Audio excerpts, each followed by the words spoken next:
Hello students, मेरा नाम अभिषेक और आपका हमारे YouTube channel GDV mathematics classes में स्वागत है। तो स्टूडेंट, आज हम लोग सीएसआर नेट जून 2025 का क्वेश्चन डिस्कस करेंगे जो पार्ट सी में पूछा गया था। क्वेश्चन आईडी नंबर स्क्रीन पर मेंशन है। स्टूडेंट, ये कॉम्प्लेक्स एनालिसिस के टॉपिक का क्वेश्चन है। तो देखिए क्वेश्चन क्या कर रहा है। Let f be an entire function which is not polynomial. Let a equal to alpha belongs to C such that n derivative of alpha not equal to 0 for all n is greater than or equal 0 which of the following statement are true. Student, पूरे question को पढ़ने पर हमको ये पता चल रहा है कि एफ स्टूडेंट हमारा एक एंटायर फंक्शन है और जो कि पॉलिनोमियल नहीं है। ठीक है, और स्टूडेंट जो सेट ए है, इस सेट के अंदर वो एंटायर फंक्शन आते हैं जिसका एन डेरिवेटिव जो स्टूडेंट वो हमारा नॉन जीरो होता है for all n is greater than or equal 0।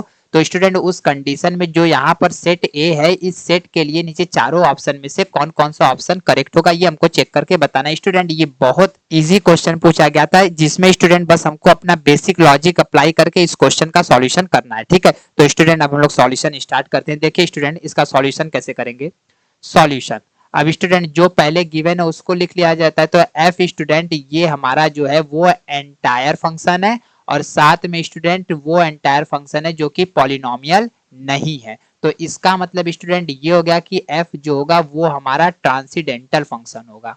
ठीक है, ट्रांसीडेंटल फंक्शन। अब स्टूडेंट जो ट्रांसीडेंटल फंक्शन होते हैं इसके अंदर जैसे ई के पावर जेड, ई के power 2z, sine z, cos z, ठीक है, डॉट डॉट डॉट, ये सब सारे स्टूडेंट हमारे ट्रांसीडेंटल फंक्शन होते हैं जो कि पॉलिनोमियल नहीं होता है। ठीक है, तो ये सब आते हैं। अब स्टूडेंट, अब यहाँ पे जो सेट ए है वो हमको यहाँ पर इस तरह से डिफाइन किया गया है कि जो इस एंटायर फंक्शन होगा इसका एन डेरिवेटिव का वैल्यू जो होगा वो हमारा नॉन जीरो होगा for every n is greater than or equal 0 के लिए। तो स्टूडेंट एंटायर फंक्शन जो होंगे, एंटायर फंक्शन तो हमारे अनकाउंटेबल होंगे। अब स्टूडेंट एक एक फंक्शन को हमको चेक करना ये तो पॉसिबल नहीं है। ठीक है, अब यहाँ पर स्टूडेंट हम कोई एक पर्टिकुलर, जैसे यहाँ पर हमने F Z equal to e के पावर जेड ले लिया तो वो इस कंडीशन को सेटिस्फाई कर रहा है। ठीक है, अब स्टूडेंट इसके हेल्प से हम यहाँ चारों ऑप्शन को में कौन गलत है कौन सही है इसको तो हम लोग चेक नहीं कर सकते, ये तो क्वेश्चन सॉल्व करने का कोई वे नहीं होता है। तो स्टूडेंट आप इसमें लॉजिक ये अप्लाई कर सकते हैं कि अगर सेट आपका ये डिफाइंड है तो इस सेट का आप कॉम्प्लीमेंट निकाल लीजिए। तो कॉम्प्लीमेंट में क्या होता है स्टूडेंट, बस जो कंडीशन दिया रहता है बस वो वेरी कर जाता है। तो यहाँ पर नॉट इक्वल टू 0 तो ये हमारा 0 हो जाएगा for every n is greater than or equal 0।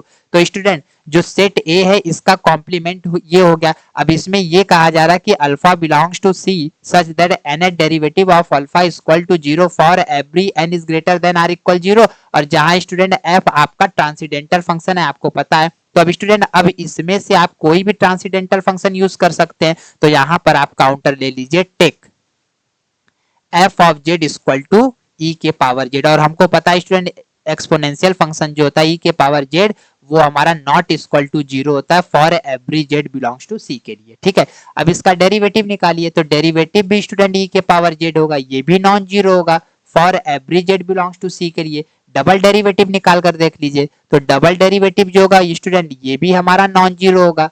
ठीक है, for every z belongs to c के लिए डॉट डॉट डॉट इसका एन डेरिवेटिव आप निकालेंगे तो स्टूडेंट आपको भी ये ई के पावर जेड ही मिलेगा जो कि हमारा नॉन जीरो होगा for every z belongs to c के लिए। तो स्टूडेंट आपने एक ट्रांसीडेंटल फंक्शन यूज किया और आपको यहाँ पे पता चल गया कि वो इस कंडीशन को फुलफिल ही नहीं कर पा रहा है। ठीक है, तो इसका मतलब स्टूडेंट ये हो गया कि दिस इंप्लाइज दैट ऐसा कोई अल्फा कॉम्प्लेक्स नंबर का एग्जिस्ट नहीं करेगा जिसके लिए एन डेरिवेटिव अल्फा का वैल्यू क्या हो, वो 0 हो, जहां एफ आपका ट्रांसीडेंटल फंक्शन। तो इसका मतलब स्टूडेंट जो सेट हो गया एक कॉम्प्लीमेंट वो हमारा एम्प्टी सेट हो गया। ठीक है, अब यहाँ पर हम लोग पहुंच गए कि एक कॉम्प्लीमेंट जो होगा उस सेट का एम्प्टी होगा। तो इसका मतलब स्टूडेंट ये हो गया कि अगर जो सेट ए है और ए कॉम्प्लीमेंट का यूनियन अगर निकालें तो ये पूरा कॉम्प्लेक्स प्लेन आएगा। ठीक है, अब यहाँ पर student A complement empty set है तो यहाँ पर हम देख रहे हैं कि ए स्टूडेंट जो हो गया वो हमारा पूरा कॉम्प्लेक्स प्लेन हो गया।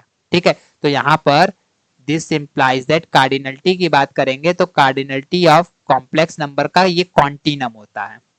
ठीक है, अब कॉन्टिनम हो गया तो स्टूडेंट जो सेट ए होगा वो हमारा अनकाउंटेबल होगा। ठीक है, अब स्टूडेंट अगर ये अनकाउंटेबल हुआ तो ये सेट फिर हमारा इनफाइनाइट भी होगा, ए जो होगा स्टूडेंट वो हमारा इनफाइनाइट होगा। और इनफाइनाइट है अगर स्टूडेंट तो ये हमारा नॉन एम्पटी भी होगा।